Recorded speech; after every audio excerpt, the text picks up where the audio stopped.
Greetings, ladies and gentlemen, and welcome to this latest narration of the web series The Survivor Becomes a Dungeon. If you're new to the series, there is a playlist listed down below in the description. And as always, I hope that you enjoy. But Maury, point of view. As Revive made her way out, Dredd and the others decided to go back down to the training room to talk, clearly needing some more time to plan before they made their trek back to the Theocracy. Meanwhile, I followed Revive instead of going directly to the workshop. I'd rather not ruin whatever surprises she got lined up, and honestly, I'm pretty worried about the state she was in. She seemed cheerful enough. Instead, she appeared outright ecstatic as she hurried down the steps. Taking a closer look at her, I'm surprised to see that her mana is nearly totally exhausted.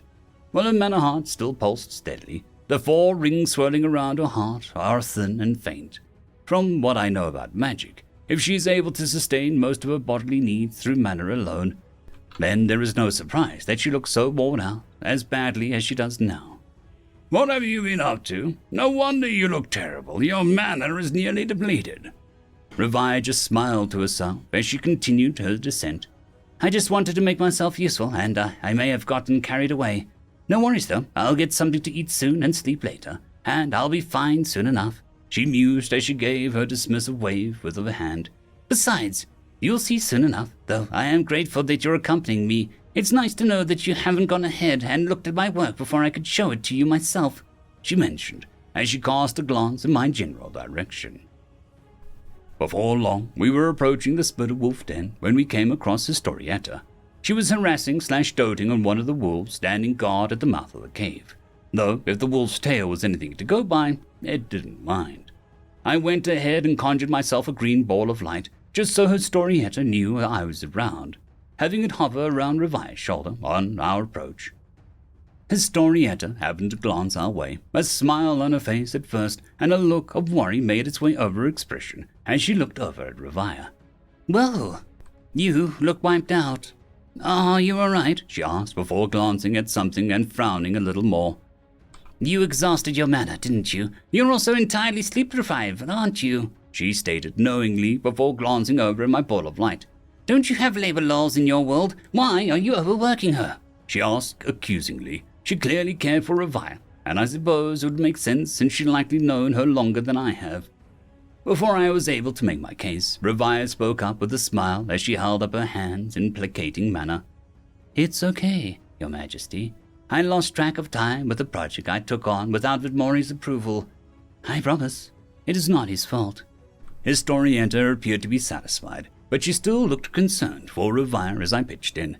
She's got something to show me, but she promised that she should eat and sleep once it was done.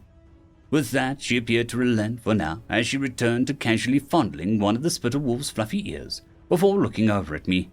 I see. Well, if you don't mind, might I join? I wanted to check out those journals one more time before I had to go back home, if that's okay, she asked, seemingly embarrassed about a little outburst a moment ago.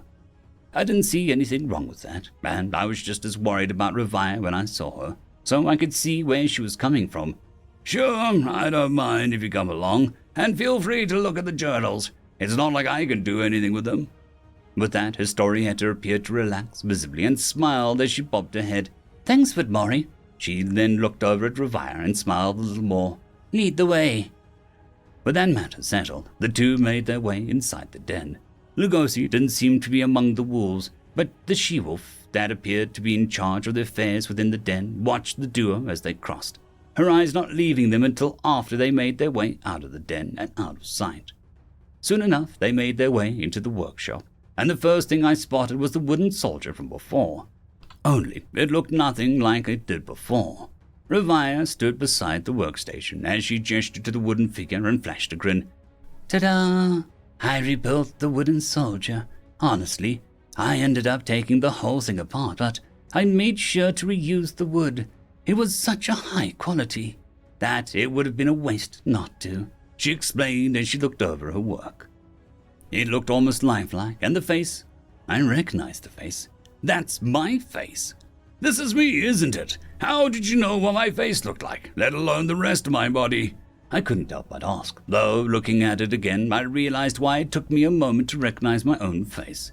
It was a younger me, possibly my late 30s, instead of my 50-year-old mug that I had originally gotten used to. Hell, It looks like she's even got the musculature right, and, if I'm not wrong, I can see the imitation of a number of scars from old gunshot wounds and knife wounds amongst other things. At least she had the decency to wrap a length of cloth around my waist.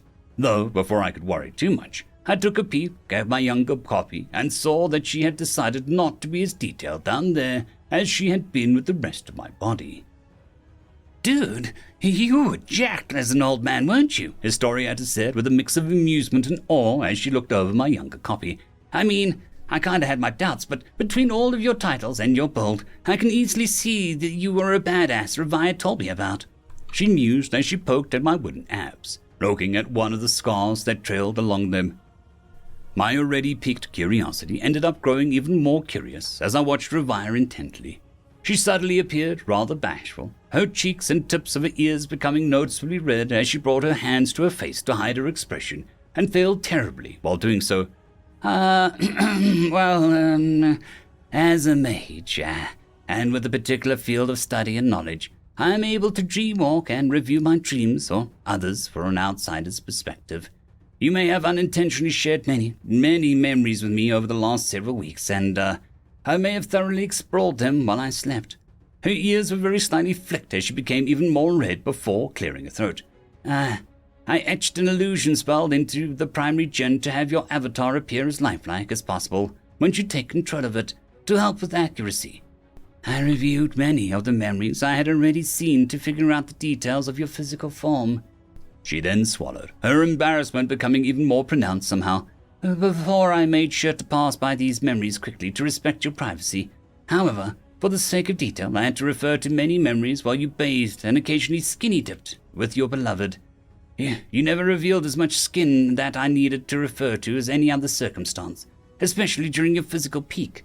She huffed and shook her head, glancing over at Historietta, who looked endlessly amused, showing off the biggest smirk that she could manage.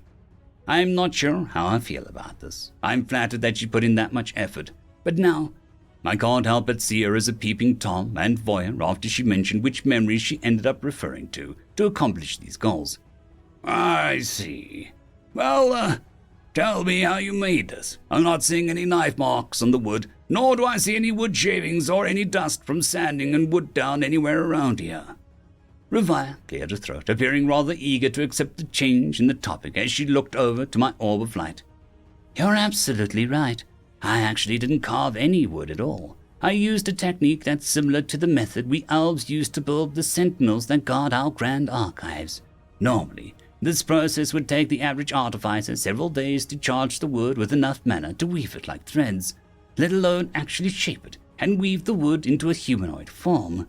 But this wood has been soaked in mana for several centuries at least, making it extremely malleable. Not to mention that I have a magic ability that was way beyond the average artificer," she explained with a grin, having since calmed down from her earlier and feeling rather proud. "When you take control of this avatar, you should be able to use 5 of your 6 senses with ease," she mentioned as she patted my younger copy's shoulder. "Wait, you said 5 out of 6. Aren't there only 5 senses?" I asked, half wondering if I misheard what she had said. Revia seemed to look perplexed at my question, but it seems even Historietta was confused at the mention of 6 senses. "Yes, your 6 senses: sight, hearing, touch, taste, smell, and mana. Any mage worth their salt is able to sense the flow of mana, though it takes a truly skilled mage to determine the difference and details in mana beyond sensing where it is." "Ah, I see. So I'm assuming tasting is out of the question?" I asked, looking myself over once again. It was a bit of an eerie feeling to stare at the lifeless face of my younger self, though I can confidently say that Revia managed to keep my looks well beyond the uncanny valley. Revia seemed to look somewhat regretful once I asked the question. She sighed. "I'm afraid so, Vitmori. The sense of smell was by far the trickiest sense I had to recreate for something that is not of the flesh and blood. But taste is beyond my capabilities with a wooden figure," she explained as she shook her head. "It's fine. I was just curious. I suppose I wouldn't even need to eat, considering that my body would be made entirely of wood, I consider. By all accounts, this outstanding work, my only complaints being that my privacy had been violated for such a thing to be accomplished. But, oh well." "What sort of gem or crystal did you write the enchantments on? A diamond? Historietta asked, looking over my younger copy with a more studious gaze than a naughty one. It seems she was admiring the craftsmanship rather than my musculature, as far as I can tell. Revia was quick to respond, looking pleased with that question was. I used a chunk of Lictrin's core as the vessel of the enchantments, she mentioned before looking at my ball of light. And don't worry, but Mori, historically fragments of shattered core have been proven to be the highest grade of materials, able to handle the most enchantments while also conducting mana the easiest. In previous cases of its use, there have been no signs of the beings in the core ever re-emerging within the tools and pieces of equipment they were used for, she quickly explained. That feels, rather morbid, especially since I see my own core as myself, a very being. Then again, I've been making diamonds out of people, so, fair enough. Well, all right then. Now, how do I go about controlling this thing? Revia paused momentarily as she tilted her head to side, before shrugging a bit. I'm afraid I don't know the specifics of such a ritual. It's not like I've ever helped a dungeon core inhabit a physical body before, she retorted, sarcasm dripping from her exhausted-sounding voice. Though, like with most magic, I'm sure if you project your will and intent, you'll be able to connect to this avatar with relative ease, she explained, being more helpful after amusing herself for a moment. A ritual, huh? So I just need to speak words of intent and something should happen. I go ahead and send my orb of light to enter my younger copy's chest for dramatic effect. Though afterwards, I reached out with my mana and began swirling it around the wood until I found the vessel, as Revia put it. Vessel painstakingly created for me, join with me and become my extension, and allow me to traverse this world with your aid. Once I finish, I feel another measure of mana pouring into the vessel until it ignites like a mana heart. More and more mana continues to flow as rings develop around the artificial mana heart. The flow slowed to a stop after a stable 3 rings formed, and as I studied the vessel, I could see the faintest of threads leading up to where my core was at the top of the mountain. I can feel the connection, and it wasn't anything like when I formed bonds with any of my people or beasts. It's like it's right there, just out of reach. I focus a little harder and reach out as if to share senses that I've done with my beasts. Suddenly, it's like the room has shifted, and instead of a face of my younger copy, I'm looking at the ceiling. Did I do it? I spoke out, and suddenly my own voice reaches my ears and I can hear Historietta shift away with what I assume is surprise. I go to sit up, having to actually think about how to move for a little bit as I push myself up to a sitting position with relative ease. Turning my head and shifting my eyes side to side, all sensation feels new and strange, though I suppose this is a brand new body that has never done any of this before. I look between Historietta and Revia before flashing a grin. So, how do I look? I couldn't help but ask as I brought my hand up, noticing how it now appeared to be flesh tone. My flesh tone, a sun-kissed brown, with the added details of hairs along the back of my head and fingers, as well as a faded scar of a burn between my ring finger and pinky knuckles. Well, you're hairier than I imagined, but I suppose manscaping isn't that important in the apocalypse, Historietta mused teasingly as she flashed a grin. Revia seemed to look closer at me, grabbing my wrist and making me turn it around, individually wriggling my fingers before smiling as she gazed into my eyes. I dare say my finest work. Well, Mori, welcome to being amongst those with bodies, she mused before yawning. Now, if you'll excuse me, I should go eat before I pass out, she mentioned as she turned to walk off, clearly done for the day. Historietta smiled as she watched Revia leave before meeting my gaze. I suppose you ought to get some clothes arranged, but this means you'll be able to personally attend the peace banquet. Shame you won't be able to eat the food, though, she mused as she sighed with exaggerated disappointment. What are you planning to do first with your newfound body? I had to think on that for a moment, though a smile grew on my face as I moved to stand, pushing off the workbench. I stumbled a little at first, having pushed off harder than I needed to since I was both stronger than I remembered and not as heavy as I was before. Though I got my balance soon enough. Now steadied on my 2 new feet, I flashed a grin over to Historietta. I think I'll go for a walk, maybe touch some grass, I mused cheerfully as I walked out the workshop, one foot after the other. End of story. I would like to thank the T5 peeps, Cam Maxwell, Casper Arnholtz, Bushmaster 177, Leslie 517, Red Panda 121, Cold War Boomerwaffen, Lightsjoc, Dragzoon W.R.E, Lord Azrekahl, Severin Cerberus, and Arcadian. Thank you very much.